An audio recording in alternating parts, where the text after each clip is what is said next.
Барлықтарыңызға сәлем. Сіздермен мен Жанат Исламқызы. Менімен бүгін сұхбатта Нұргүл Сұрлыбекқызы, пластикалық хирург. Бүгінгі біздің тақырыбымыз қандай болады? Блефаропластика бойынша болады. Пластикалық хирургиядағы ең жиі қолданылатын болатын операциялардың бірі деп айтсам болады. Вообще Азия мемлекеттері бойынша, дүние жүзі бойынша. Вообще блефаропластика деген не ол негізінде? Блефаропластика деп отырғанымыз өзі блефара деп айтпақшы қабаққа жасалатын операциялардың бірі болып табылады. Оны эстетикалық тұрғыда жасайды, яғни когда адамда қабақ болмаған кезде складка деп айтады оны. Сол складканы формировать ету үшін жасалатын операциялардың бірі болып жасалады. Немесе кожа, то есть терінің көптігіне байланысты оны алып тастау бойынша жасалатын операцияның бірі болып табылады. Яғни сыртқы келбетті, сыртқы эстетикалық тұрғыда бетті әсемдеу болып табылады. Хорошо.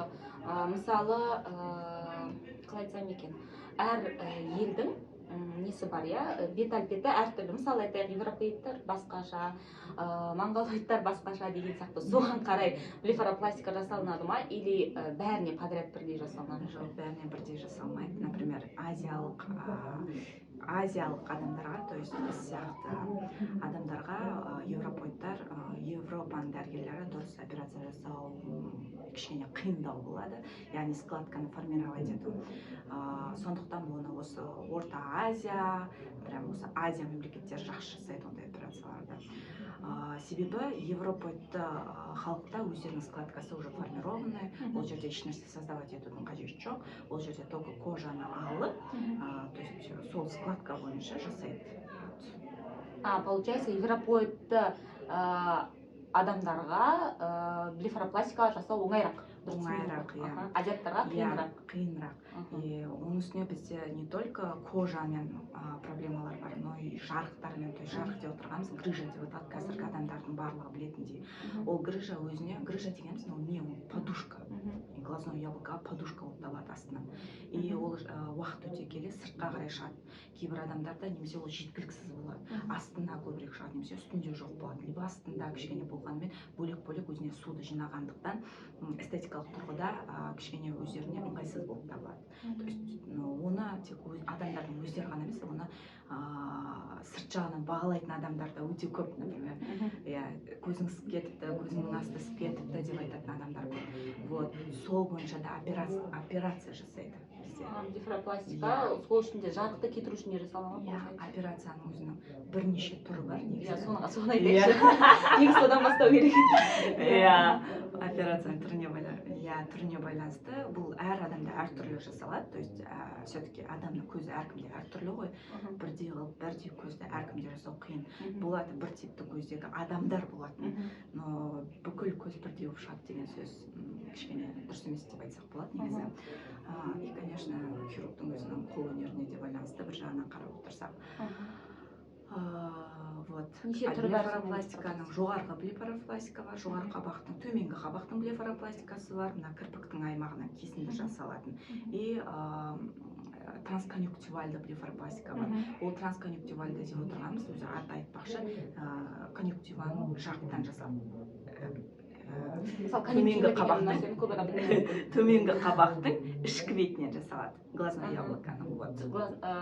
Көз алмасының ішкі жағынан доступ бірақ сырттан болады. Жоқ, іштен болады. Тілік іштен болады. Сырттан еш нәрсе көрінбейді. Тілік кішкентай болады, 5 мм-ден 7 мм-ге дейін ғана. Сол жерден сразу май жарықтарына қарай шығамыз. Сол май жарықтары, который төменгі қабақта көрініп тұратын май қабықтарын белгілеп аламыз, сол бойынша соны алып тастаймыз. Артық бәрін алынбайды, бәрі алынбайды сразу говорю, только артығы ғана алынады. Егер көп алып тасталатын болса, тоже онша дұрыс емес болып қалады. Егер көп алып тасталатын болса, тогда төменгі қабақ ол кезде уже ішке кіріп кеткен, сүйек көрінетіндей прям қап-қара болып тұрады. Көз алмастан төмен түсіп кететін бірақ мүмкін. Да, көз алмастан ішке кіріп кетеді. Сол бойынша. Кейбір адамдар ол май жарықтарын перераспределение жасайды. Алып, то есть ол кезде ол трансконъюнктивальный ол кезде кірпіктің астынан операция жасайды да. Егер өзінде сондай склонность болатын болса, например, когда өзінде май и так жеткіліксіз адамдар бар, ішіне носослезный арасындағы филлер құятын. Вот сол жерге май, сол жарықтарын перераспределять етіп. Барлық жағына бірдей қылып жасайсыздар. Барлық жағына бірдей емес, когда где нужно. Соны айтамын, иә. Мысалы, ол кезде доступ төменгі қабақ арқылы. Иә, төменгі кірпік астынан болады. Ол операциядан кейін ол тыртық онша көрінбейді, сондықтан жақсы. Эстетикалық тұрғыда өте жақсы. Мысалы, трансконъюнктивалды доступты барлығына жасалына ма, или бір көрсеткіш бар ма? Көрсеткіш бар. Трансконъюнктивалды жасалады көбінесе 30-дан 40-қа дейінгі адамдар деп айтсам, 40 жастағы, это примерный возраст деп айтсам болады, когда уже май жарықтар көрініп тұрады, и астында ісініп тұрады көзінің астында. Неважно, ол күнде жүрсе де, түстен кейін болса да, еш жері ауырмаса да сөйтіп тұрады өзі. Су жиналғандықтан ісініп тұрады. Бірақ төменгі қабақтың теріден тапшылық жоқ. То есть тері бәрі нормально.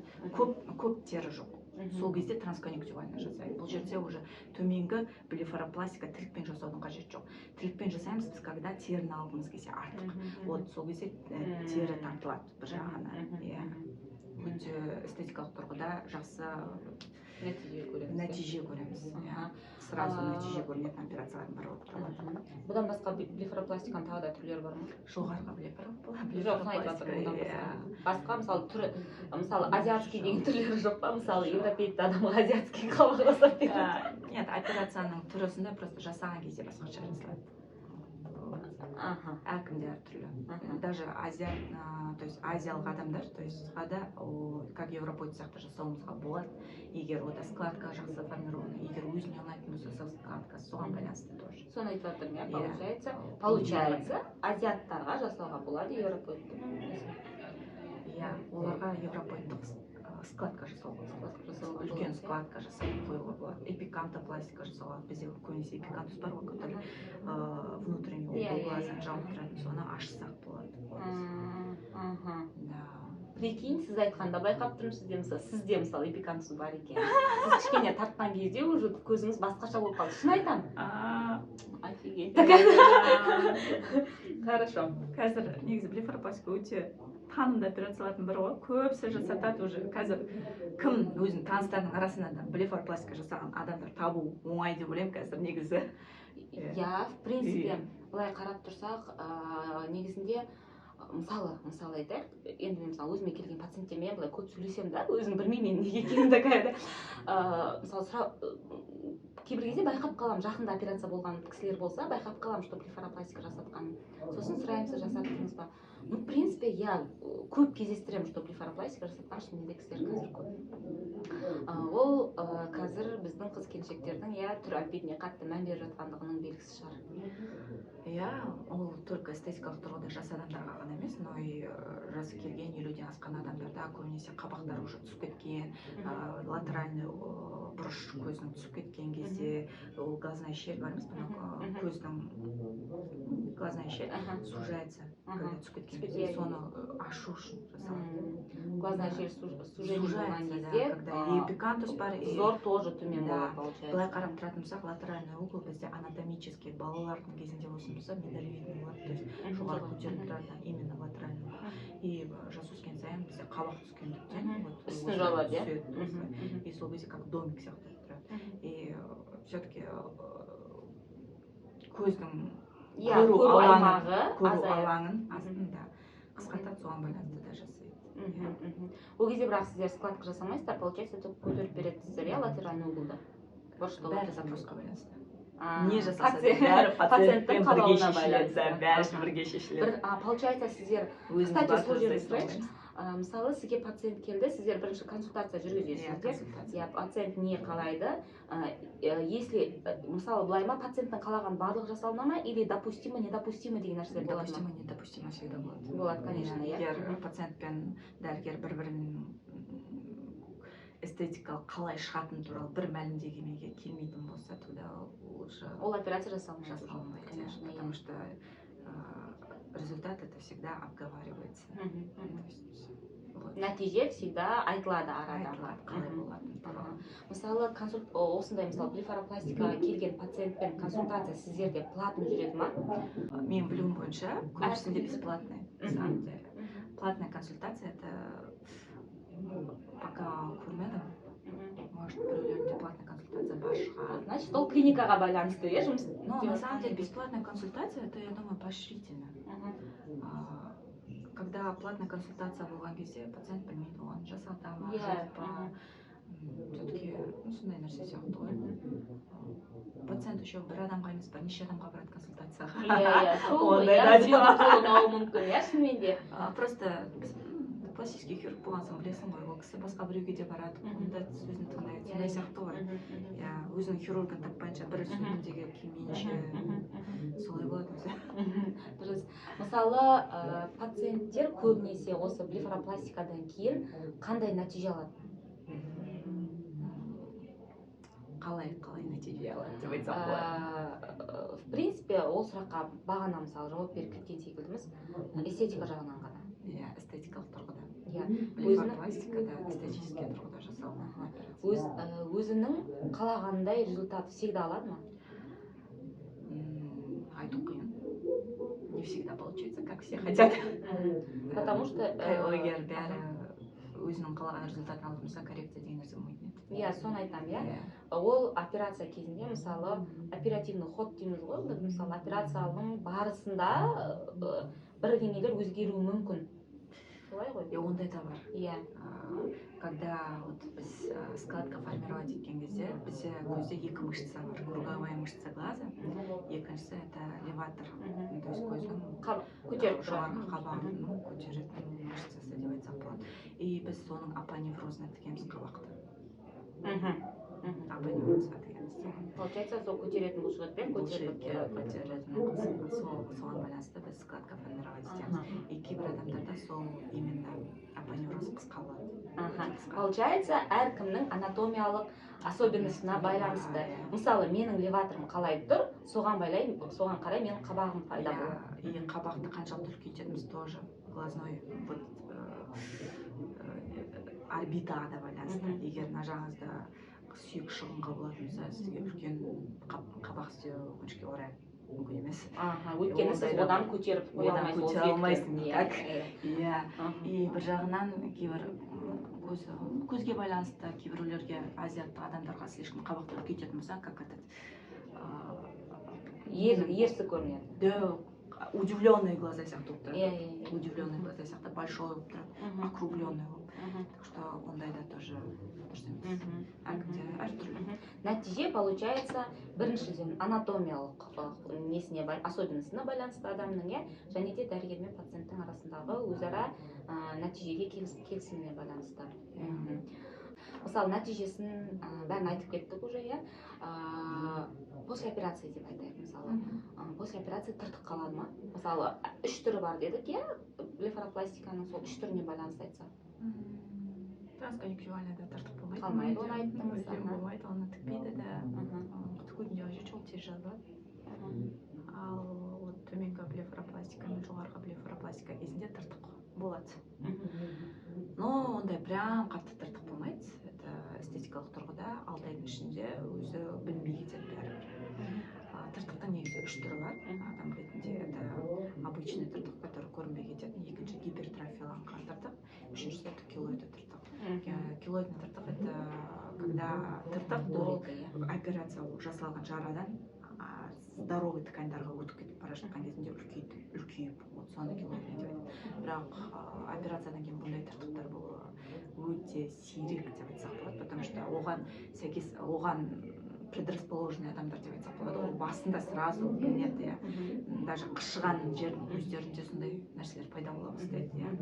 Гипертрофиялық рубцы ол 6 айдың ішінде өз орнына келеді, то есть күту керек уақыт. Помнишь, Абай Есенович бізге сондай тыртық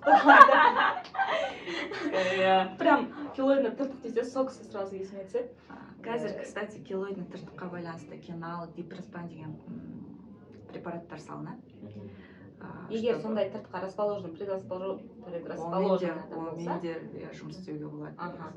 сол нәрселерді салу арқылы біз килоидный тыртықты азайтуға болады. Размягчаем, уменьшаем. Это после операции? Операциядан кейін жүреді ма ол? Ну, килоидный тыртық на самом деле өзі белгілі адамдар өздері біледі, что ол операциядан кейін сразу пайда болмайды, ол басында солай болады адамдар. Вот. И онымен да жұмыс істеуге болады сразу. Во время операции? Во время операции емес, имеется в виду операциядан кейін. Негізі килоидный тыртықты адамдардан операцияға ала бермейді жұрттар. Соны айтып тұрмын ғой, көбінесе кішкене қашқақтайды, өйткені результат, нәтиже ойлағандай болмауы мүмкін. Тыртық ол тартады. Иә, ол қозғалмайды, соединительная тканьнан тұрады. Все-таки вот. Неэластичный. Ол сәтті де консультация кезінде талқыланады ғой. Конечно, талқыланады бәрі. В принципе, бірақ айта беріңіз. Негізі рубцы деген это физиологический регенерация ғой, организмнің өзінің жауабы деп айтсақ болады. Бір жағынан хирург көркемдеу арқылы жақсы тыртық қалыптастыруға тырысады, екінші жағынан это физиологиялық тұрғыда организмнің жауабы деп айтсақ болады. Потому что қан тамырларынан сол воспалительный участок деп айтады, жараға байланысты тромбофакторлар бөлінеді. Сол тромбофакторлар өздерінің цитокиндерін, былай айтқан кезде өзінің медиаторларын бөлу арқылы сол жердің регенерациясын жасайды. Қайта қалпына келуі. Егер сол тромбофактор өте көп болатын болса, кетпейтін болатын болса, соған сол жерде әлі жұмыс істеп тұратын болса, тогда гипертрофия болады. И жаңа килоидный рубец болады. Сол кезде дипроспан колоть етеді, штоның жұмысын тоқтату үшін. Вообще, бірақ өте көп жағдайда тыртық білінбейді, сол складкамен бірге кетеді. Білінбейді, оны даже кейін бір 6 айдан кейін 9 ай. Тыртықтың пайда болу, то есть қалыптасу, это 6 айдан 9 айға дейін. Прям доказательно медицина бойынша, жазылған кітаптар бойынша.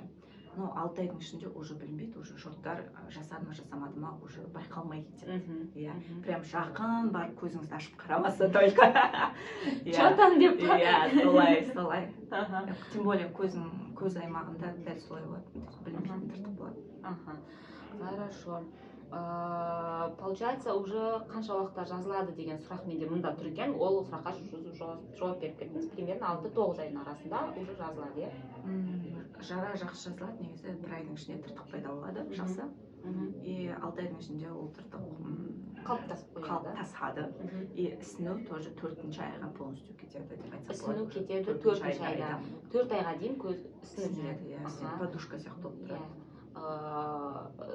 Ісіну сол после операции сразу пайда болады и 4 ай бойы сол ісіну жүреді. Жаймен басылады әрине. Хорошо. Мысалы, операция туралы айтып жатырмыз. Операцияға алдын ала дайындық керек па? Иә, операцияға алдын ала дайындық жасаған дұрыс негізі. Қалай жасайды? Қанша біз операцияға алмас бұрын, біз пластический хирургия клиникасында жасайтын болғандықтан, блефаропластика көп жерде жасалады ғой негізі. Біз обязательно калокулограмма, вообще анализ крови алынады, инфекциялық анализдер алынады міндетті түрде и аллергика тест. Потому что аллергиялық реакция это повседневный случай. Сондықтан обязательно алынады бізге. И бір апта бұрын аспирин, алкогольді напитоктер, ондай ешнәрсе ішуге болмайды мүлдем. Чтобы қан сұйылмас үшін, и обязательно егер менструальный цикл болады, менструальный цикл біткеннен кейін келген дұрыс, и либо басталмай тұрып вообще 5-6 күн бұрын, даже 10 күн бұрын деп айтсам болады, менструальный циклдан кейін келген дұрыс негізі. Хорошо. А послеоперационный уход? Послеоперационный, операциядан шыққаннан кейін көз ісінеді, возможно, синяки будут, это все нормально, гематомки. Самое главное обработка хлоргексидинмен, антибиотик еще ондай қаттамаңыз емес на самом деле. Егер воспаление болатын болса, трансконъюнктивальный сондай болатын болса, обязательно глазные капли. И потом басты төменге түсіруге болмайды 2 апта бойы, то есть наклоны вниз, чтобы давление не повышалось и так далее. И физическая нагрузка нельзя. И негізі сондай ғой, в общем, баня бір ай бойы болмайды. Бұл ненің барлығы тоже до операции, после операции ситуацияның барлығы осылай консультация Обязательно. Бізде не бар, заметка бар. соны беріледі. Заметка бар. Біздің дәрігерлердің жасағаны. Заметка обязательно сол пациенттерге беріледі. Сол бойынша жасалады. Операция негізінде жалпы анестезиямен жасалына ма, немесе жергілікті ма? Жалпы анестезиямен только европейцтарға ғана жасауға болады. Неге? Складкасы формированный адамдарға. Неге? Қараңыз. Өйткені ұзақ жасалына ма, екінші не үшін, не емес, себеп? ондай мәселе емес. Азиялық типті адамдарға жергілікті анестезиямен немесе седациямен жасалады. То есть ұйықтату арқылы.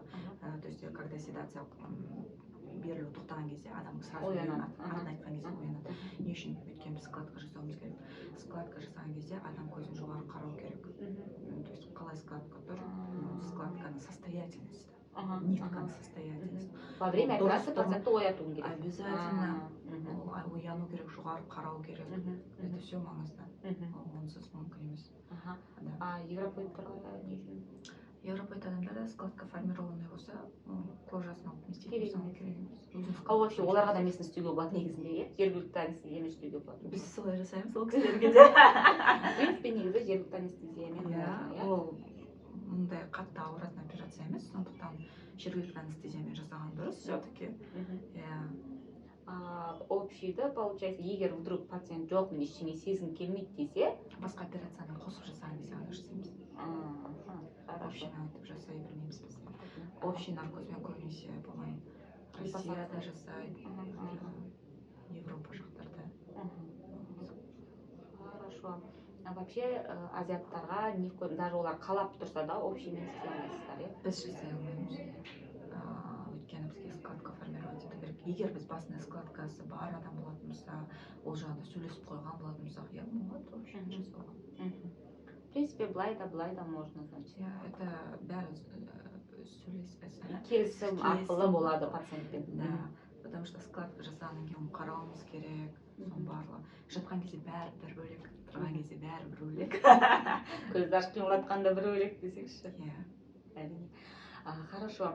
В принципе, маңызды сұрақтар талқылап өттік деп ойлаймын. Енді ең маңызды сұрақ, ең маңызды ол енді жаңағы эстетикалық тұрғыдан операция болғандықтан, ол әрине мемлекет жағынан төленбейді, ол пациенттің қалтасынан кетеді.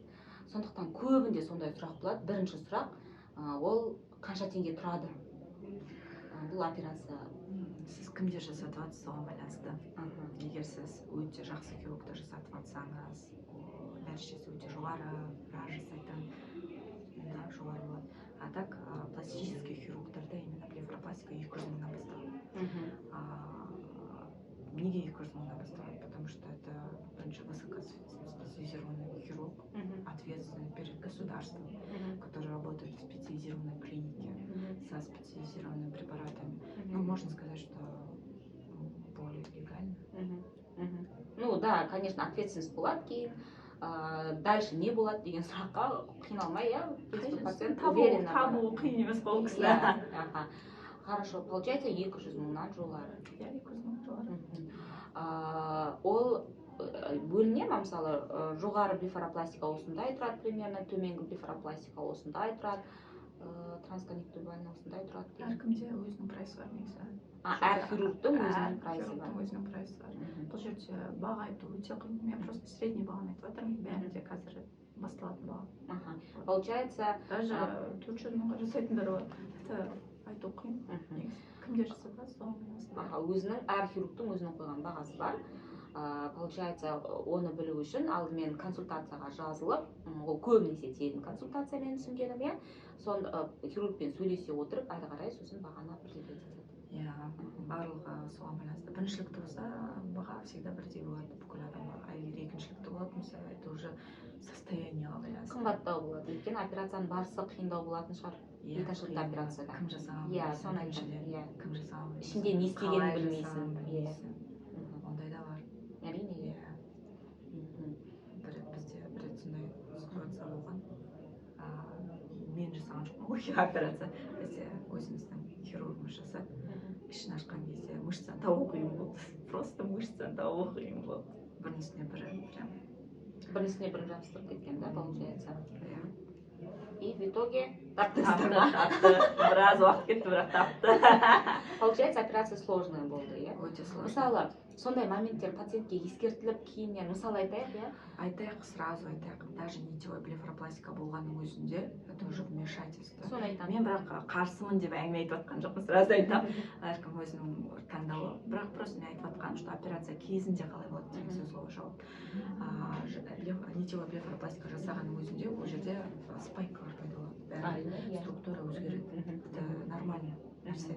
Неважно қай жерде жасаса да, это сол жерде уже регенеративный процесс қалыптасқандықтан, ол жердің ткандары өзгереді и басқаша бір-біріне жалғанады. Это все сондай. То есть нормальная, неизмененная анатомия, это только зубіншіліктегілерде ғана. Вот. Ага. Получается, даже нитевой блефаропластика істегеннің өзінде ол уже біріншілікті болып саналады, иә? Кәдімгі блефаропластика. Қаралады, просто әркім әртүрлі қарайды, негізі пластический хирургтардың әрқайсысы әртүрлі ғой, на самом деле. Жауап берген кезде, айтқан кезінде де. Но менің ойымша, это уже считается вторичный. Да, нитевойдан кейін келген уже вторичный. Бізде бір сондай случай болған, нитевой блефаропластикадан да, нитевой отопластикадан да кейін, кстати. Екеуін де жасаған пациентка. Екінші құлағы тұрмады нитевой отопластикадан. То есть бұл ситуация, это нормально.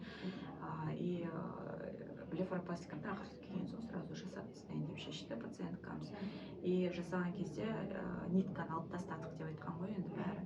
Бірақ ішінде все равно нитка тұр, бәрін алдық. И бәрі жергілікті анестезиямен болды. Пациентке өзіне көрсетілді сол алынған ниткалардың бәрі. Мысалы, сол моменттердің барлығы, мысалы, болуы мүмкін моменттердің барлығы до операции пациентпен сөйлестіріледі ғой. Вообще операцияны жылдың қай мезгілінде жасатқан дұрысырақ? Ол вообще сезонностьқа байланысты ма или байланысты емес па? Мысалы, жазылу, тыртықтың жазылу, осындай моментте тез болуы мүмкін деген сияқты әңгіме бар ма? Ондай жоқ вообще. Жылдың кез келген мезгілінде жасатуға болады, кез келген пациенттің ең бастысы денсаулығына байланысты. Ең бастысы денсаулық, қалған бәрі нормально болады. Общее состояние десеңізші. Хорошо.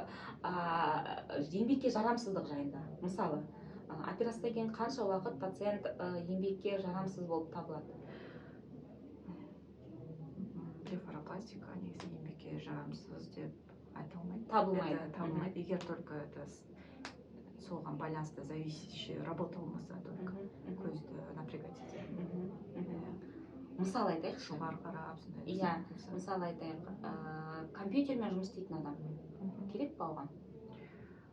Максимум 5 күн, одан артық керек. Олар оны сіздер бересіздер ма или государственный поликлиникасы береді?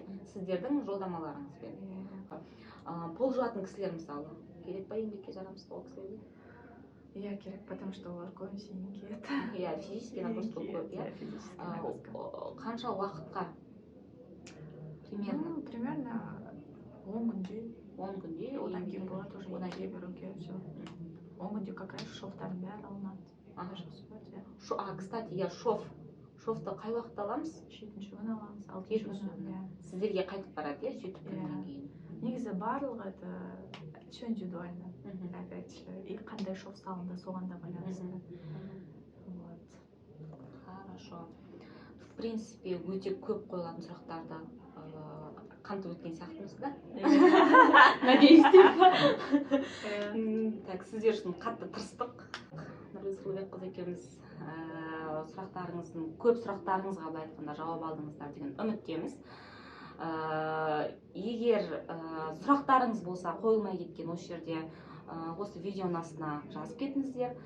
Егер өзіне қоям десеңіздер, Нұргүл Сұлубекқызының, мен астында инстаграм парақшасының ссылкасын қалдырып кетемін. Сол ссылкамен өзінен жеке консультация алуларыңызға әбден болады.